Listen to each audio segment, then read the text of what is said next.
Before we start our day, please stand up and feel the presence of the Lord. In the name of the Father, the Son, the Holy Spirit, Amen.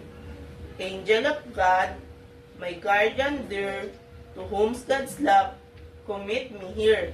Ever this day, be at my side, to light and guard, to rule and guide. Amen. In the name of the Father, the Son, the Holy Spirit, Amen. Good morning, class. Good morning, ma'am. How are you today? We're good, ma'am. Very good. That's good to hear. Before you go back to your proper seat, can you please all pick up the paper under your chair? Alright, thank you. Sit down, everyone. Attendance checker, please monitor our attendance for today. Thank you. Do we have an assignment, class? Yes, ma'am. Okay, Jenna, please collect our assignment and put on the top of my table, okay? Thank you. Class, get your assignment and give to Jenna. I will check that later, okay? Okay, class, before we proceed to our discussion, let's recall our classroom rules. Did you still remember our classroom rules? Yes, ma'am. Very good. Our first rule is show respect. Treat classmate, teacher, school staff with kindness and good manners. Our second rule is listen to teacher. Pay attention when teacher is speaking and follow instruction promptly and attentively. Our third rule is raise your hands. Raise your hand if you want to speak or ask question. Wait for your turn and listen to other respectfully. Our fourth and golden rules is do your best all the time. Is that clear? Yes, ma'am. Very good. Before we start in our discussion, what is our previous lesson? Do you still remember our lesson yesterday? Anyone who can remember our lesson yesterday? Yes, Anna? Ma'am, it's about on how to read and write the money in symbol and words. That's right. Very good. Sit down. Before we begin in our new lesson, we will play first this game called Identify Me. I will show you a picture and you will answer the question. Do you understand, class? Yes, ma'am. Very good. Here's the first question. Which do you think is greater? 50 pesos or 100 pesos? Yes? 100 pesos. That's right. Very good. Here's the second question. Which do you think is lesser amount? 20 pesos or 10 pesos? Yes? 10 pesos. That's right. Very good. Here's the third and last question. Which do you think is greater amount? Yes? Neither, because they have the same amount. That's right. Very good. You are all correct. Give yourself a very good clap. Do you know a very good clap? No, ma'am. Okay, I will teach a very good clap. Stand up, everyone. Eyes on me. Ears on me. Copy me. 1, 2, 3. 1, 2, 3. Very good. Okay, sit down, everyone. This morning, we are going to compare value of different denomination of coins and paper bills through 100 pesos using relation symbol. We are going to learn which money has greater value and which has lesser value. Is that clear? Yes, ma'am.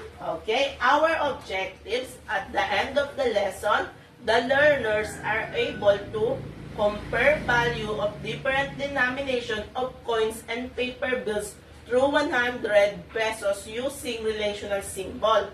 Appreciate the use of coins and paper bills. Write the relation symbol accurately. First, I will discuss the different denomination of Philippines currency. Here are some of the common denomination of Philippines currency. We have coins and bills. In coins, we have 5 centavos, 25 centavos, 1 peso, 5 pesos, 10 pesos, and 20 pesos.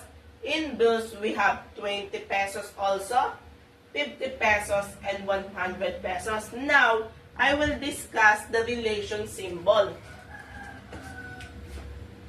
Relation symbols are used to compare the values of numbers of quantities. Here are the 3 most common relation symbol and their meaning. Greater than. This symbol means that the number or quantity on the left is larger than the number quantity on the right. For example, 10 is greater than 5 means 10 is greater than 5. Another example is 50 is greater than 20. Is that clear, class? Yes, ma'am. Okay, Jenna, can you give another example of greater than? 20 is greater than 10. Very good, that's right. Now, we will proceed to less than. This symbol means that the number or quantity on the left is smaller than the number or quantity on the right. For example, 5 is less than to 10 means that 5 is less than to 10. Another example is 20 is less than to 50. Is that clear? Yes, ma'am. Okay. Princess, can you give another example of less than? 20 is less than to 30. Very good. That's right. That last is equal to.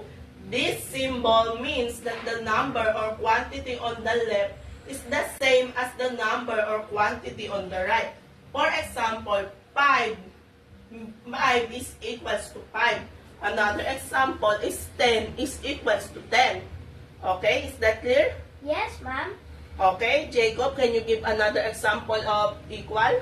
60 is equal to 60. That's right. Very good. Did you understand our topic? Yes, ma'am. Okay.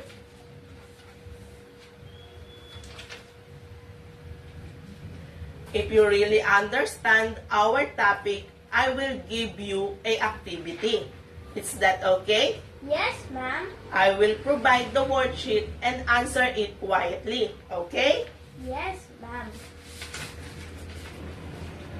Direction. Compare the following money using relation symbol greater than, less than, or equal to. I will give you 5 minutes to answer that activity. Princess, please collect all the activity after you're done answering and place on the top of my table, okay? Start answering, class.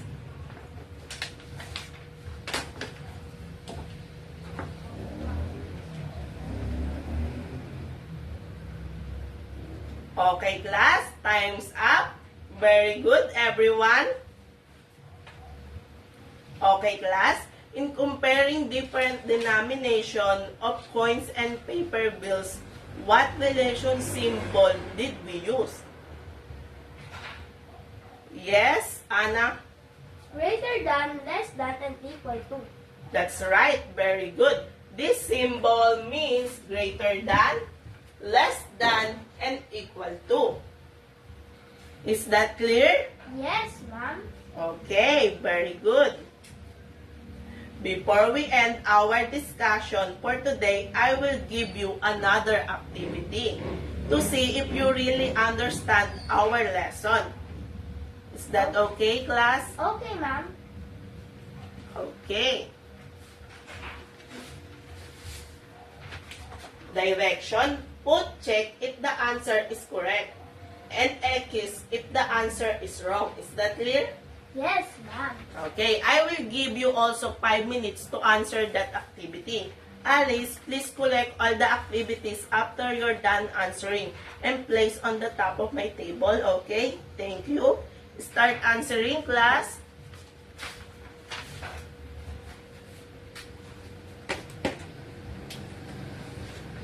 Here's my paper, Alice. Okay, class, time's up. Good job, everyone.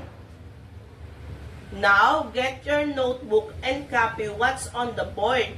That's your assignment, okay? Answer it at home. Okay, ma'am. Okay, start copying.